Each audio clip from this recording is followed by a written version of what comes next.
Dutta okay ना, चले देख लो पहले के जो अरेंजमेंट्स हैं देश भर में, उसमें 3 लेवल के वॉर रूम्स बनाए गए हैं। एक वॉर रूम ऑपरेशनल होता है डिवीजन लेवल पे, दूसरा जोनल लेवल पे और तीसरा रेलवे बोर्ड के लेवल पे। रेलवे बोर्ड के लेवल पे डिवीजन और जोन का फीड भी यहाँ पर आता है। साथ ही साथ हर बड़े स्टेशन पे एक मिनी कंट्रोल रूम भी बनाया गया है। इस पूरी व्यवस्था से देश भर में हर स्टेशन की क्या पोजीशन है, कहाँ पे एक्स्ट्रा गाड़ियां चाहिए, किस तरह की प्रॉब्लम्स आ रही है, वो एक कोऑर्डिनेटेड वे में चल पा रहा है। फॉर एग्जाम्पल, जैसे उधना में सडनली 18 तारीख को जितनी एक्सपेक्टेशन थी उससे ज्यादा लोग आए पैसेंजर्स, तो करीब 7-8 घंटे के अंदर अंदर बाकी सब एरियाज से जहां पर स्पेशल ट्रेन को पार्क करके रखा हुआ था, स्टेबल करके रखा गया था, उनको उधना की तरफ मूव कराया। मान लो रतलाम से मूव कराया, कुछ को मुंबई एरिया में पालघर से मूव कराया, तो उनको मूव करा के उधना पे ला सके और विद इन 7-8 आवर्स में करीब करीब सभी को पैसेंजर्स को मूव करा सके। जैसे न्यू दिल्ली में तो चलो अरेंजमेंट काफी स्ट्रांग था, जैसे अंबाला में अचानक एक सडन सर्ज आया तो तुरंत जलंधर से और बाकी जगह से, दूसरी जगह से एक्स्ट्रा मूवमेंट करवा पाए। ये सब पॉसिबल हो पाया वॉर रूम की इस मैकेनिज्म से। जैसे आप यहाँ पे अगर अभी देखें तो ये न्यू दिल्ली स्टेशन का पूरा एक जूम एरिया है। सब जगह इस तरह का मूवमेंट रखा गया है जिससे कि एक सडन रश के साथ प्लेटफॉर्म पे नहीं पहुंचे, सडन रश में नहीं जाए प्लेटफॉर्म पे, एक होल्डिंग एरिया में आए, वेट करे, वहां टिकट खरीदा, टिकट खरीदने के बाद में इस तरह से जिगजैग करके जो अरेंजमेंट है, इस अरेंजमेंट से अंदर प्लेटफॉर्म पे जा सके।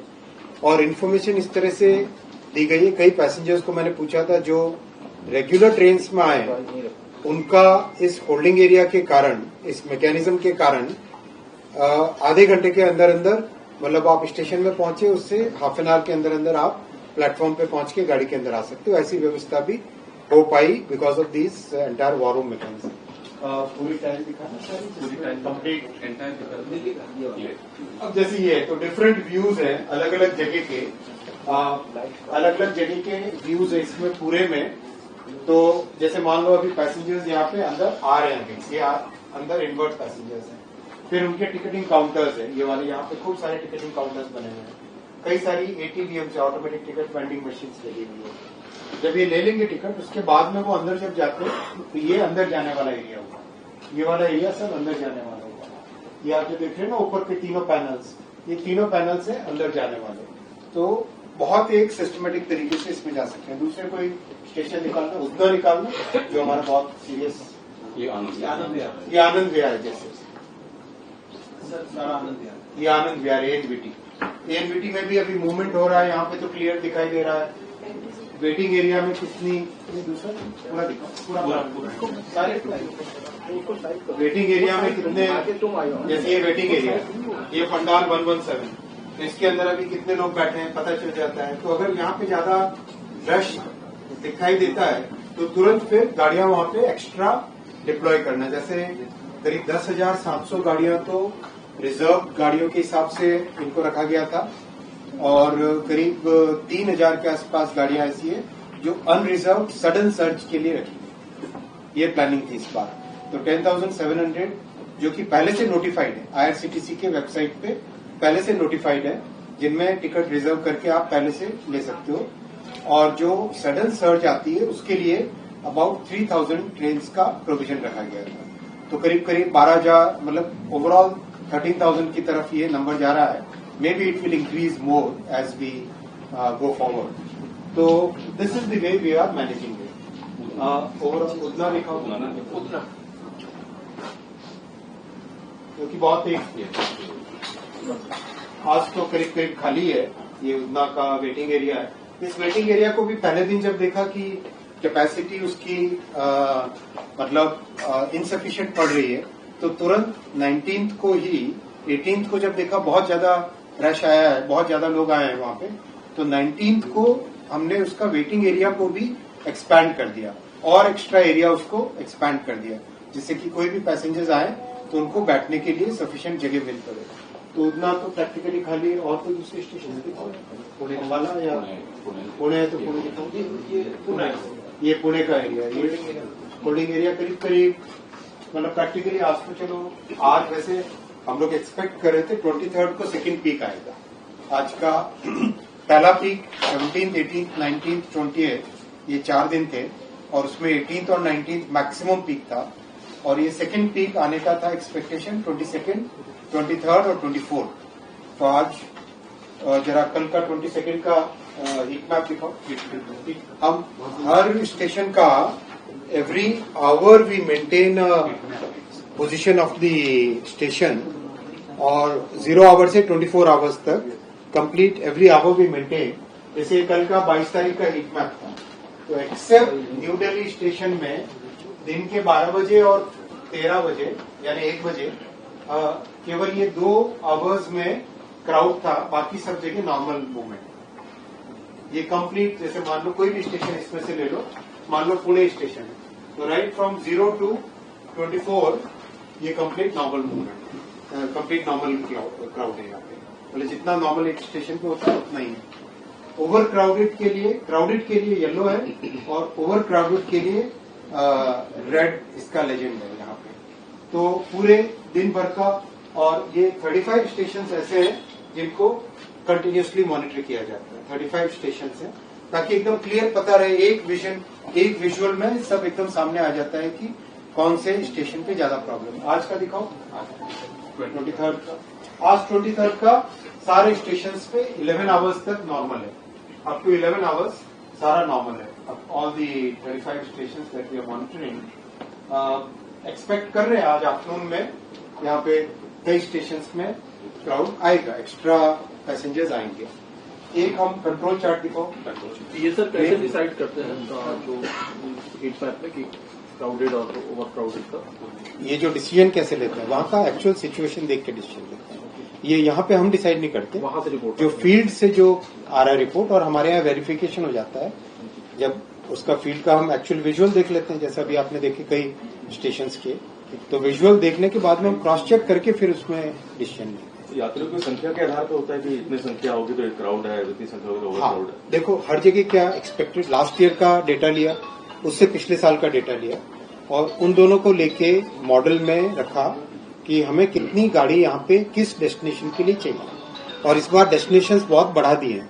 जैसे पिछले साल डेस्टिनेशन बिहार के 7 बड़े शहर थे, तो जैसे मान लो पटना तो होता ही होता है, मुजफ्फरपुर था, दरभंगा था, पूर्णिया था, सहरसा था, भागलपुर था, इस तरह से 7 बड़े शहर थे।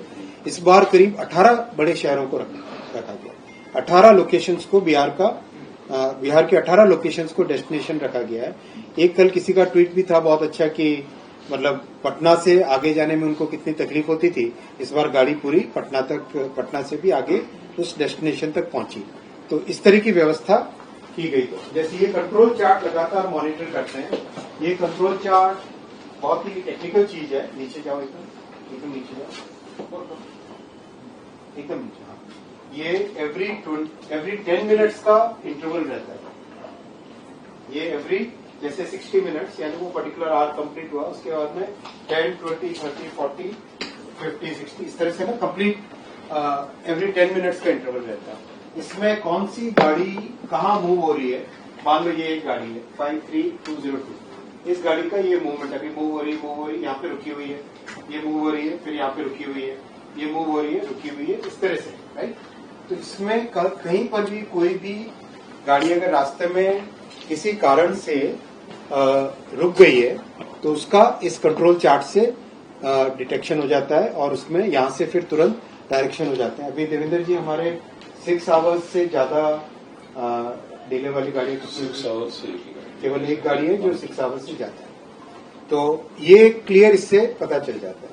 Most of the trains are moving, जिनका भी मूवमेंट है उनका ट्रैक यहाँ पे हो जाता है और उसको आप यहाँ से मॉडरेट कर सकते हो। फॉर एग्जाम्पल कहीं पे अगर किसी गाड़ी का ज्यादा देर डिटेंशन हो गया किसी जगह, तो immediately we can call the control room of that division और उनको बोल सकते हैं कि आप क्या स्टेप्स लो वो खुद भी लेते हैं, लेकिन यहाँ से भी मॉनिटरिंग होने से और ज्यादा चौकन्ने सभी रहते हैं।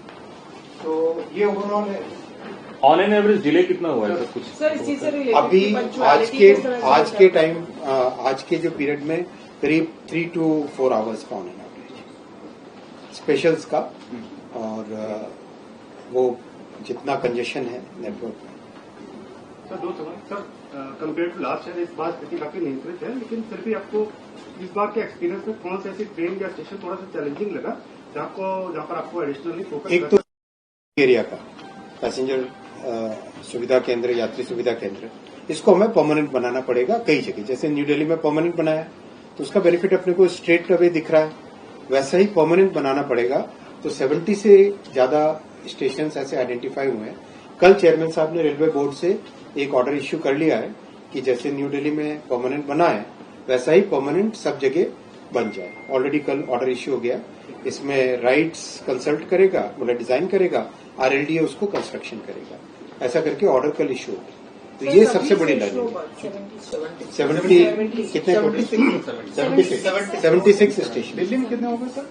एक वो लिस्ट दे देंगे आप शिवाजी, आप लिस्ट दे देना सर। 76 स्टेशन ऐसे आइडेंटिफाई हुए जिसमें काफी रश आता है, तो वहाँ पे ये परमानेंट होल्डिंग एरिया है। और पैसेंजर्स का नंबर अगर अपडेटेड नंबर आप शेयर कर पाए, ये भी कितने बेनिफिट आप कर रहे हैं? कितना होगा नॉर्मल प्लस स्पेशल मिला के? Almost moved up to 1.2 crore passengers compared to 70 lakhs last year. केवल स्पेशल्स का 1.2 करोड़ है। Normal का भी नॉर्मल का भी निकाल देंगे आप। As compared to 70 lakhs last केवल लास्ट ईयर 70 लाख था आज के दिन तक, मतलब आज के दिन यानी दिवाली और छठ को रेफरेंस लेके उस हिसाब से 70 लाख था लास्ट। हाँ last 50 lakhs we are more. We are 50 lakh passengers more than last year. और इस बार टिकटिंग करीब बहुत पूरी हुई है, बहुत कम लोग हैं जो बिना टिकट के गए। सर एक समय ताकि IR फैक्ट चेक पे जो काउंटर करने का प्रयास है, आप लार्जर पिक्चर में नहीं देखो, हम लोगों का प्रयास सिंसियर है और हमारे एफर्ट में whatever the constraints are उसमें हम बेस्ट एफर्ट्स कर रहे हैं। तो उसमें अच्छा दूसरा पब्लिक ऑर्डर का भी, इसमें लॉ एंड ऑर्डर का भी एक इश्यू आता है। अगर गलत इन्फॉर्मेशन जाती है तो फिर that can cause some serious problems also. इसीलिए जरूरी है कि उन गलत इन्फॉर्मेशन को, डिसइन्फॉर्मेशन को इमीडिएटली उसको चेक किया जाए, और जो कर रहे हैं उनको उनका मोटिव वो जाने। हमारा काम है मेहनत करके यहाँ पे as far as possible best दे देना। सर परसेंटेज वाइज सवाल लोगों ने टिकट ज्यादा लिया है। इस तरीके का काम कर रहे हैं बार बार, इस तरीके के पुराने वीडियोज, तो उन पर कोई एक्शन क्या नहीं लिया जा सकता है? देखिए, आप में जो मीडिया में आप साथी हैं, आप लोग भी उसमें अपना योगदान दो। नहीं सर, इज देयर सही बात बता के, इज देयर अ प्यूनिटिव सही एक्शन सही दैट कैन बात बी है। टेकन होना अगेंस्ट दिस फेक चाहिए, होना चाहिए, होना चाहिए। टिकट लेने वालों की संख्या कितनी ज्यादा हुई है, ऐसा कोई परसेंटेज है? करीब करीब नंबर्स लाने पड़ेंगे, डबल से ज्यादा का लास्ट ईयर से। सर आपने इस बार खुद जाकर के चेक किया था कि कई ट्रेनों में जो लोग हैं वो ज्यादा हैं, अपनी सीट से ज्यादा नीचे उनको बैठ के यात्रा करनी पड़ रही है, तो इसके लिए आपने कुछ नई ट्रेन चलाई। अभी भी स्थिति वैसी ही है या फिर उसको और सुधार करने की आवश्यकता? मेहनत पूरी करते रहेंगे, हर साल और इम्प्रूवमेंट करते रहना पड़ेगा। देखो देश की अपेक्षा है। एक सर आप प्लान कर रहे थे कि अगली बार जब कोई समर स्पेशल हो तो उसको पहले से ही IRCTC की हाँ, वेबसाइट। ये बहुत इम्पोर्टेंट, बहुत अच्छा पॉइंट आपने दिया। आज इस बार के जो एक्सपीरियंस से समझ में आया, उसमें बेसिकली जो आने वाला पीरियड होगा, जैसे मान लो अभी समर में फिर रश का पीरियड आता है या होली के टाइम में रश का पीरियड आता है, तो उसको स्पेशल ट्रेन को टाइम टेबल में डाल के उनको पहले से ही IRCTC के वेबसाइट पे नोटिफाई करेंगे। जैसे इस बार 10,700 गाड़ियों को IRCTC की वेबसाइट पे पहले से नोटिफाई किया, तो उसका बहुत बेनिफिट मिला। उसमें लोगों को एक सर्टेनिटी रहती है पैसेंजर्स को, तो वो काम और बड़े संख्या में करेंगे और उनको टाइम टेबल में भी डाल देंगे, जिससे कि पाथ जो अभी ये आपने देखा ना, ये इसको पाथ का चार्ट बोलते हैं इसको। This chart is called the path chart. कहां पर आपको पाथ अवेलेबल है ट्रैक पे, वो ये वाला चार्ट है। तो उस चार्ट पे उसका फिर डेफिनेशन पहले से है। Thank you. लेकिन कौन सा इम्पैक्ट पड़ रहा है? वो आप बोलो।